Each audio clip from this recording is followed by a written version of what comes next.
Hello fellow Xeno enthusiasts, I am Couch Coop and we are going to be looking at the top video games that feature Gene Stealers and Tyranids. Now as you can see, we've got to go back to 1990 to try and see where these things first appeared in the Warhammer lore and of course their inception from the company itself. Now Gene Stealers came in first and this is the first depiction. It looks more like an Eldar with its strange knives, but you can see the head.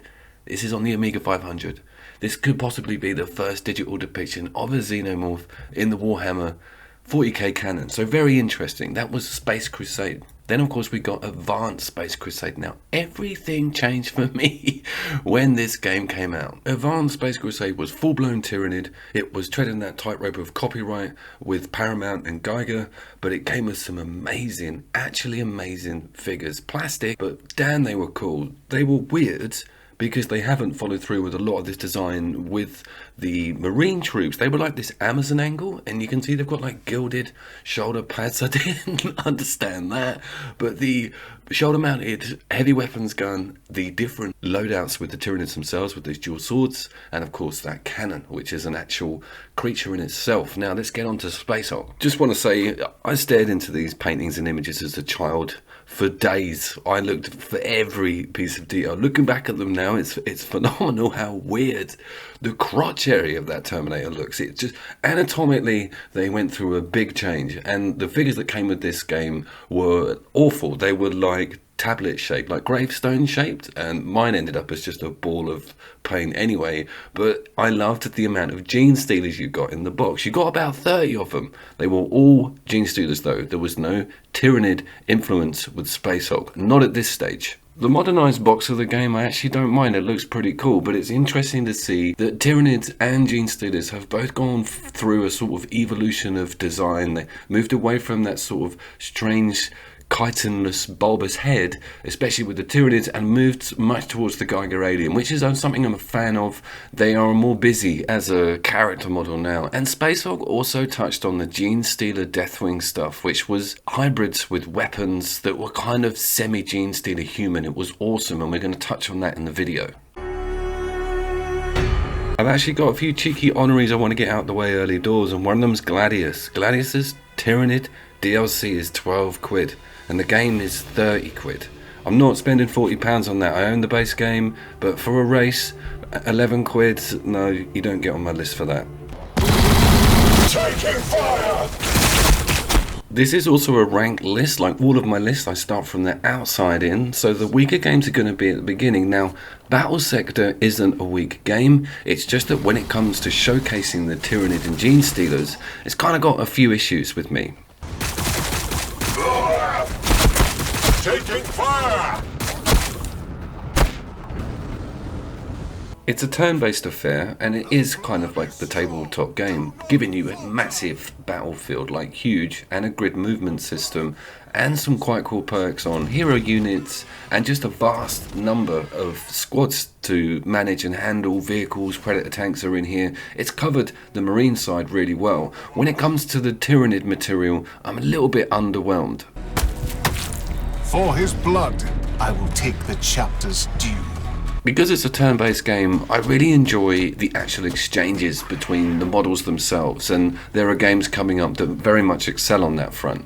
With this, it kind of feels a little bit paper bag, like you're not really smashing and huge noises, sizzling acid, but still we have a very large amount of variety here, with tyrants, toxicrines, warriors are in there. There's a great Carnifex, which features some of that range, melee, loadout mix-up that you see in a lot of Warhammer games, and of course they do very well with the sheer speed and strength in numbers aspect. That's always what draws me towards a Tyranid versus Marine canon game, is the overrunness of it all, and you guys know what I'm talking about with that.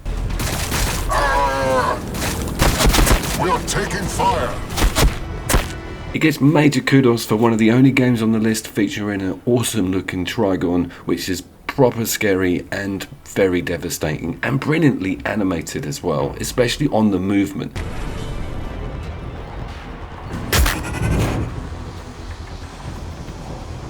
So Warhammer Battle Sector, available on Steam, and first up on my list.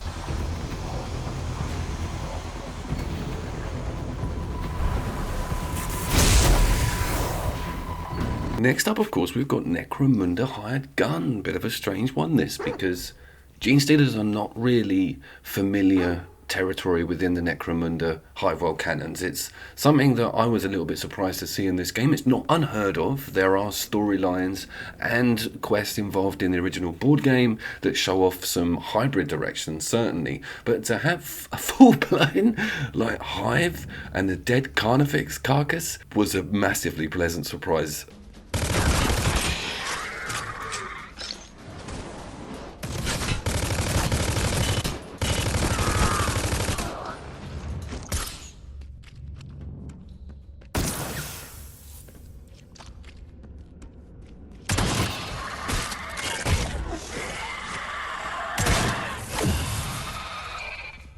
In the main quest of Necromunda Hired Gun, it's a clan, the female clan, that actually instigate the involvement on the Gene Stealer side, and that could have been done, I think, really well with hybrids and some of that awesome weaponry that they wield or stole. But again, very different character model, and of course they use a whole different line of weaponry. That's a lot of recoding and reshaping to do. And again, this quest is weird because I haven't seen it since, and I had to actually go in and find it again in Necromunda. I'm a bit further down on the main quest line, and it's all back to normal humans, so it's a hell of a little thing to have in the middle of this game.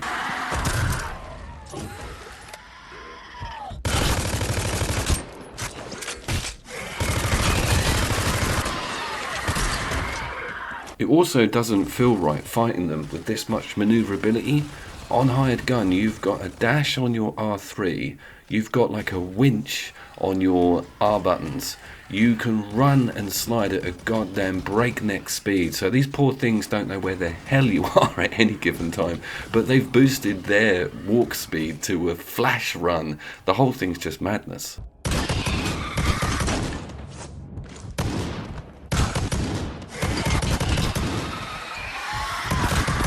Also forgot to mention a double jump in that list of maneuverability, which you can instigate with a mid-air dash and the winch. I mean, your Bionic Commando meets Sonic the Hedgehog.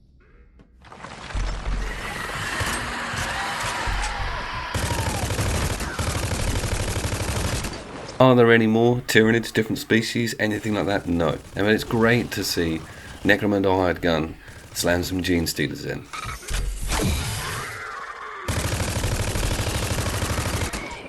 Okay, it's time for Gothic Fleet Battle Armada 2 Part 9. One of my weird scoring factors is variety on fleet type, right? That you can change so you can have different variants of Tyranid that you're fighting. If you were to be playing this two-player, or if I was to be playing the Tyranids themselves, I'd have a massive choice of really cool colours and different designs for all of my frigates and giant alive spaceships is what we're looking at here, ladies and gentlemen. And those little dots you see flying around, they're tiny little gargoyles that are going to penetrate the steel of my Imperial ships. What a game.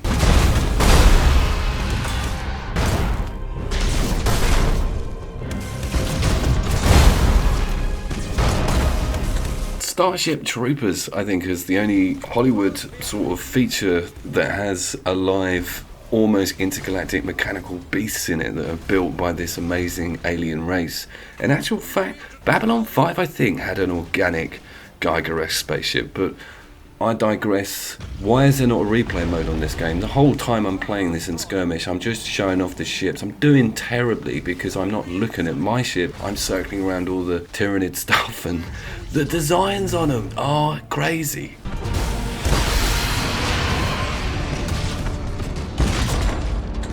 Right quickly, brothers. Teleport attack successful. Another thing I'm scoring on is kind of like applicable specials or weird shit that the Tyranids do, and this is definitely one of them. The old umbilical troop drain maneuver, that was some weird, and seeing it flapping around in space and having it all going in slow motion is just a gaming scene you don't get every day. Show us the enemy. That is impossible. The ship variety is a little bit samey. Some of the smaller, lesser craft aren't as diverse as I'd like to see them. They all sort of obey this almost tadpole look. But when you start looking down the sides of them, those beautiful vents, there's some great art in here and brilliant design on how those smaller creatures are circling this big organic beast. It's almost like you see tropical fish under a shark. It's absolutely stunning. Boarding successful.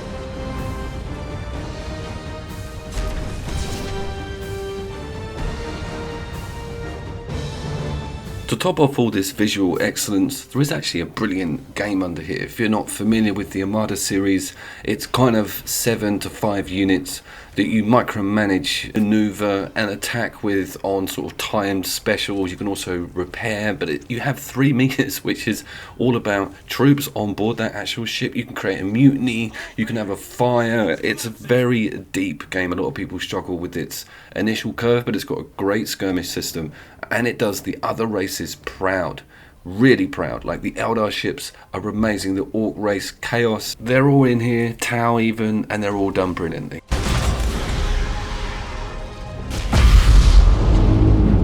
Our brothers have fallen.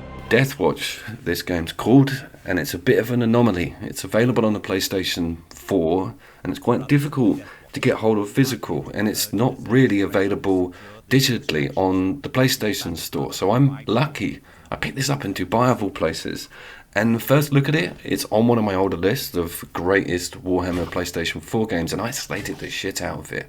But going back to it now, I've realised that this is kind of a massive hidden gem. Sorry to annoy you all with picking a game that's a bit rare, but this is amazing actually.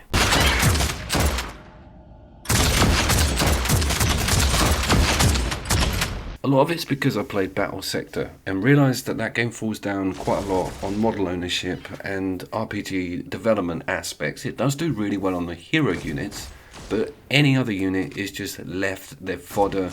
You have no, oh no, X platoon just died. This is very different. This is nearer to XCOM with what you pump into each individual unit. There's even a perk system. You pick up and switch out new guns. You can switch out the power sword. The commander's got more HP. Heavy weapons guy's got less. Accuracy increase on perk and XP after each mission. I shit you not, this game's good.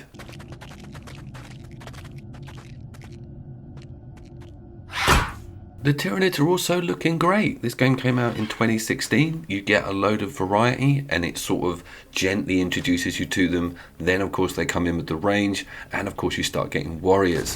Mechanicus was a bit of a nightmare with its fiddly controls, and the idea with this is just 2 stages, movement and firing and Overwatch, that's it, and you just toggle between the 2 with the pad.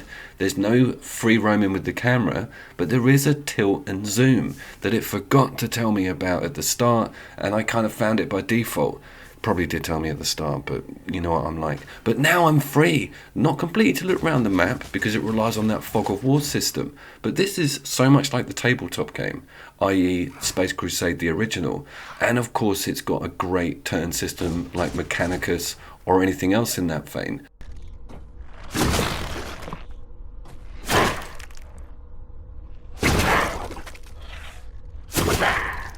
Why did I slate it when I first played it? Because I thought it was too slow and I hadn't really got into a traditional tactical turn-based Warhammer game. So stuff like Mechanicus came after, stuff like a few other games on this list came after, and I'm now a bit more versed in what a turn-based game should feel like, and this feels perfect.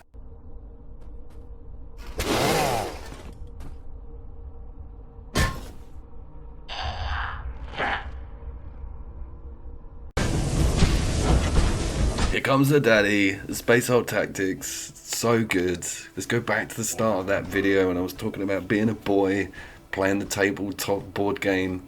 This is just the promised land for me, having those animations on all of those models, having exactly the same system, but also having a really cool modern card aspect, perks, different character development on your squad, bolting on cool new shit on your sergeant to make him a badass. But I divulge, I haven't even spoken about the Gene Stealers yet, and this is a 2-player game as well.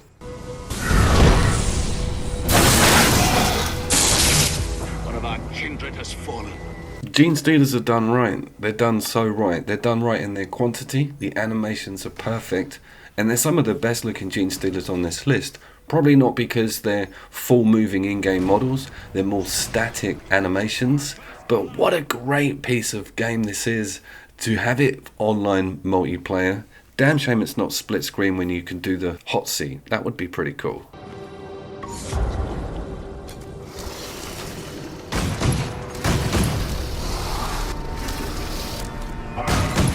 The variety of Gene Stealer is just right, with larger broodlords coming in once in a while, but it's the way that they keep pushing and use some intelligence on the flanking and that blip system, which you never really know what you're getting when you walk around a corner and expose a map blip. Fear my thirst. The lighting themselves and the movement on them, and when you can go to the first person and get a good look, the way that tongue is, it's epic. They're some of the best looking Gene Stealers in Warhammer gaming. So congratulations on that one, guys. Over to the multiplayer aspect, and major points scored here for having the fleet option, and of course being able to meddle around with your squad and swap in some very cool looking Gene Stealers with some big damage dealers, coupled with scythe, wheeling, speedy, grunt like Gene Stealer. No hybrids though, for God's sakes. Give me that DLC.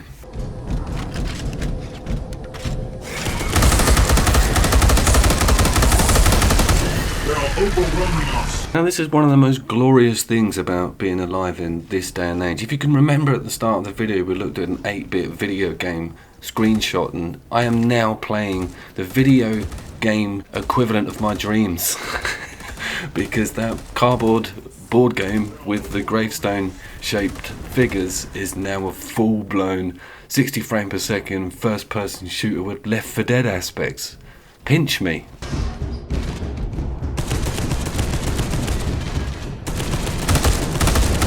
Does Space Hulk Deathwing Enhanced Edition cater for the hybrid itch? Of course it bloody well does. Clues in the title, you ninny. But bloody hell, it also caters on that Gene Stealer front. It slams them into you, and it loves it.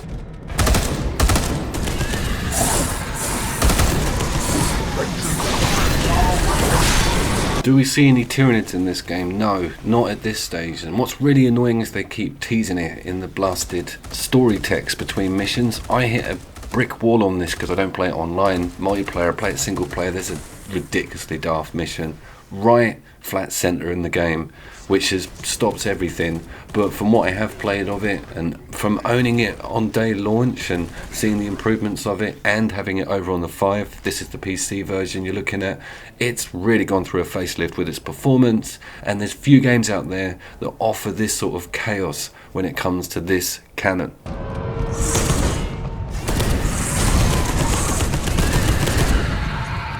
It's the AI that really makes it fall on its arse, and that's why loads of people enjoy this game a lot more than I do, is because they use their brains and go online with their mates. It's a great co-op shooter, really is, despite it being in the Space Hulk universe. It really is a triumph, and I'm so pleasantly pleased with its performance to this day, and love what it was trying to do with that Hordy idea and the splatter mechanics and the way it just shoves stuff through doors at you relentlessly, and of course almost a semi-AI director with not knowing what's happening and where it's coming from. It's got a great idea with that map and the portals that the Gene Stealers will come out of. You have to keep an eye on the direction, and there's a Gene Stealer that screws with your map visual.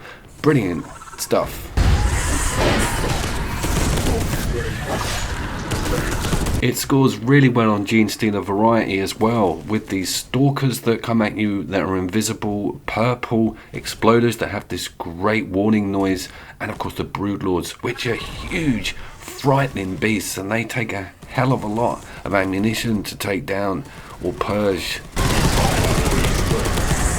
Bestiaries or beasteries also get a big mention in this game. Phenomenal, brilliant, and a great idea of having a Terminator standing next to the creature itself for reference, and they go mental on this game. They kind of a bit of artistic license, some of it's a little bit out of canon. They just go ham with the size of some of these Gene Stealers, man. That would give a Hive Tyrant a run for its money.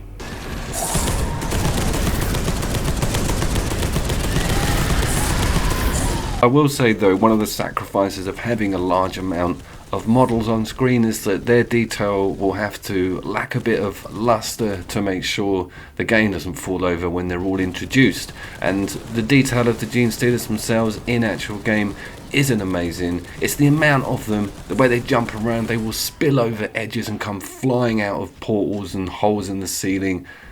Deathwing Enhanced Edition, well worth a look.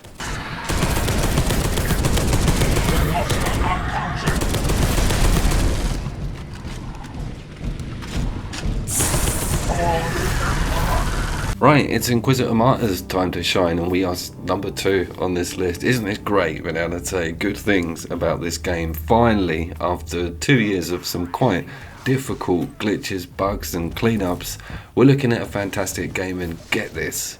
The Tyranid DLC is just there, it's free, along with the Eldar. They pumped it in about a year ago, and the animations and bulk of Tyranid on screen and variety is kind of beating a lot of stuff before this.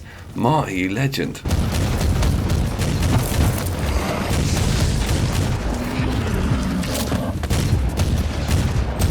The way the sword-wielding warriors sort of jump in, and of course their ranged equivalent, are really well mixed up. I love the idea of the grunts going in first, the big boys staying back, and just the audacity of some of these things. The firepower you meet them with, and all your specials. This is working so well. This is how you do a Toxicrene battle sector. They're massive, okay, and they are all over you, and they don't run around in packs. These things are like bosses in their own right. Look at its death animation, and it's just so gutted that it fizzled away. You can tell I'm kind of a bit biased on this one.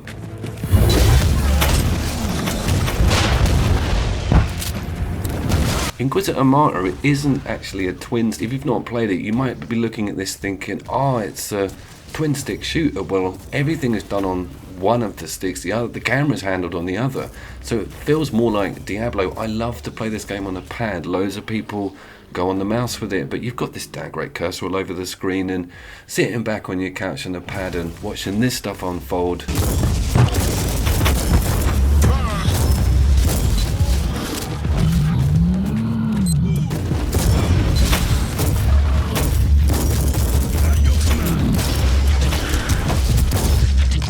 There was a giant Malathrop as well that I fought as part of this map. There were 3 mini bosses on it, culminating with the Carnifex, and it's beautiful. This is a thing of beauty. This was a free bit of add-on that they whacked into the game that was supposed to be about chaos.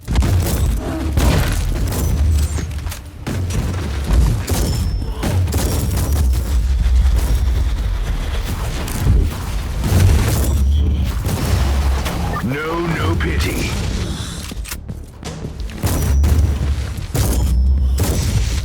Don't pretend you didn't know it was coming. It's like watching Top of the Pops, and then you know what's number 1. You know, but you always like, well, you never know. He might have completely forgotten about it. No, every list I've done on the Warhammer front's got Dawn of War 2 at the end of it. It hasn't. I'm not that shallow. I am. Look at how much time I take choosing the colour of the Tyranid hero unit that I'm going to fight. Don't need to cover the Hive variant score. Also, only game on the list that's got an actual Leviathan Hive map. Jesus Christ. Everything about fighting against the Tyranids in Dawn of War 2 just says boss. Even the hero character unit is so not to be messed with. He's that famous Hive Tyrant, the one that got killed by Dante. Hope you're just making this shit up now.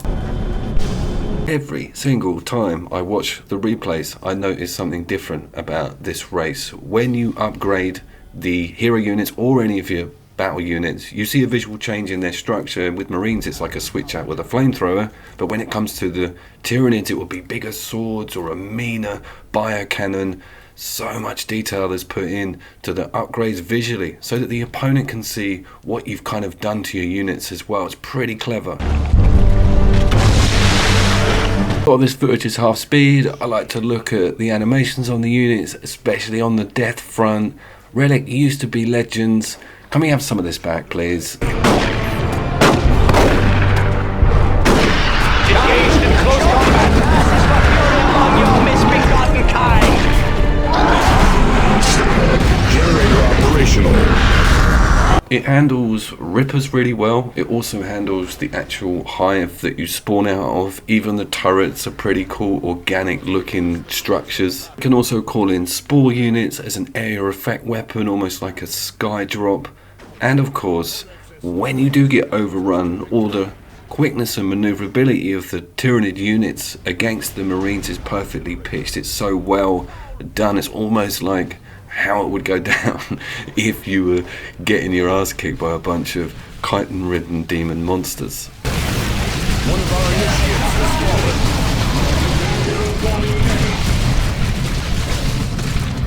fallen. Because it's Dawn of War, everyone needs their vehicle units. One of the things Battle Sector did do, and I know I keep referring back to it, is the gargoyles and airborne stuff, and I would have liked to have seen a bit more of that in Dawn of War 2. The Carnifex is obviously the tank equivalent, and of course, this incident, this guy's screwed, right? What he's doing is just ignoring this situation. He's basically got a rock and a hard place between him. I am under attack! The Dreadnought drops a comment about his Leviathan behemoth mother, and it all just kicks off. The fight is here! The enemy is capturing one of our victory points. Imagine if Dawn of War 3 swung round and said we're going to put Tyranid, we're going to unlock that camera and we're going to put Tyranids in. People would fire that game up quick as mustard, I guarantee you. This is the best depiction for me of the race in the Warhammer canon, especially when it comes to RTS, but kind of in general, because it's been years now and I'm still finding out loads more about this ultimately awesome game. Look at this death animation. I've been Couch Coop. I will see you down there.